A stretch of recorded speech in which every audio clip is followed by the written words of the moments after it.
Go. Did you know that 30% of 6th through 10th graders are involved in some sort of bullying in the United States, according to an article written by Kathy Nall? While research suggests that bullying leads to suicide because of bullies and how their own problems cause them to pick on others, how the bullied have to deal with their own problems and have to deal with being picked on, and how it could all easily be prevented. Bullies are created in many ways. Bullies are created in many ways. Having a bad influence, like a criminal, creates a bully. Developing teens are more likely to bully because of the chemical changes in their body, their yearn for approval and a desired reputation.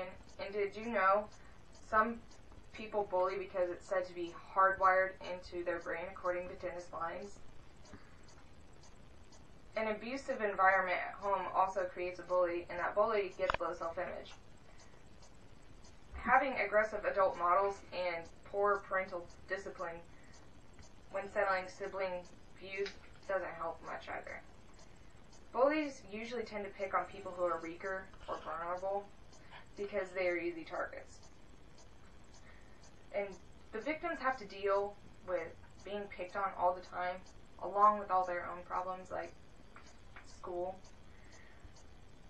and homework. Bullying just doesn't occur online or at school. It occurs at the mall or on the way home or at dances.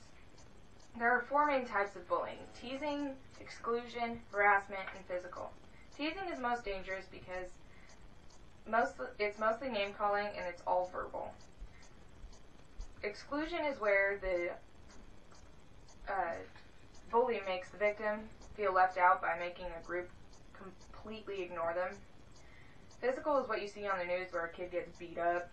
And harassment is putting the victim in a embarrassing situation and by either stalking them or calling them a homosexual. Many victims are led to suicide by the constant name-calling that bullies do and a deteriorating self-image. Victims are often weary and afraid of coming forward about being bullied because they're afraid that the bully will come after them. And most victims tend to think that the world is against them when their cries go unheard. And sometimes when a victim becomes too stressed, they either bottle it up or overreact and hurt somebody, which we see on the news all the time. And according to Evelyn Field, victims tend to have problems later in life because of the bullying that occurred, like trust issues in a relationship. And victims of extreme physical bullying can get post-traumatic stress disorder and depression. And did you know that all that could easily be prevented by hanging out with your family and how schools are run? Well, it's true. How schools are run makes a difference in how much bullying occurs. Bullies can be taught to behave by giving them something to motivate them positively, and we could teach them morals. But if they don't stop, some debates say, according to Dennis Lines, that sending severe bullies to jail might actually be the only way to fix them. In extreme cases, with the kids might have to be removed from their parents' care for their best chance of becoming a well-rounded, non-bullying person.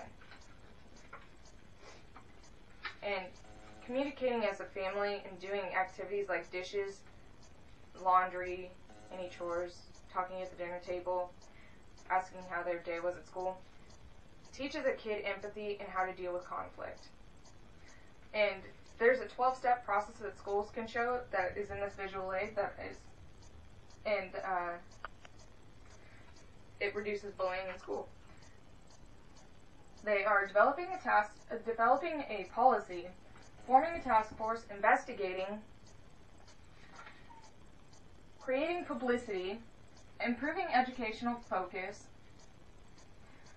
teaching the teachers and students and parents to learn the signs of bullying, improving the school environment with cameras, creating a safe haven with crisis management, Consequences for not following the rules, having a counselor ready for victims, referrals to psychologists when the counselors can't help the victims anymore, and assessing the situation. If a school district were to implement these, the bullying would slightly decrease over a period of a few years, after which there would not be as much of a problem with bullying anymore, according to a book written by Evelyn Field.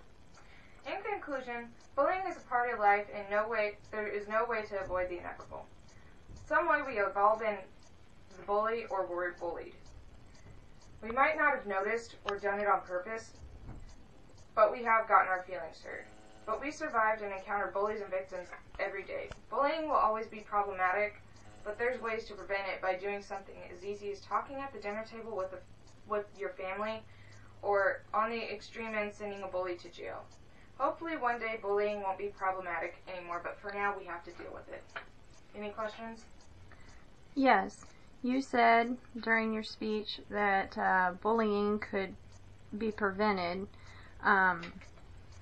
Is that just from being bullied or bullying itself? It's bullying itself. It won't be completely abolished, but it will severely decrease.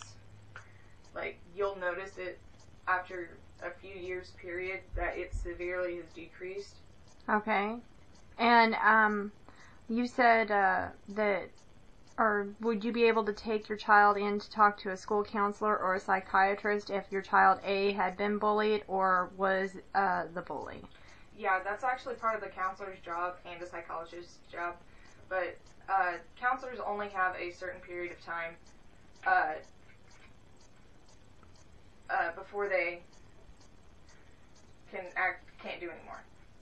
Okay, well, thank you very much. No problem.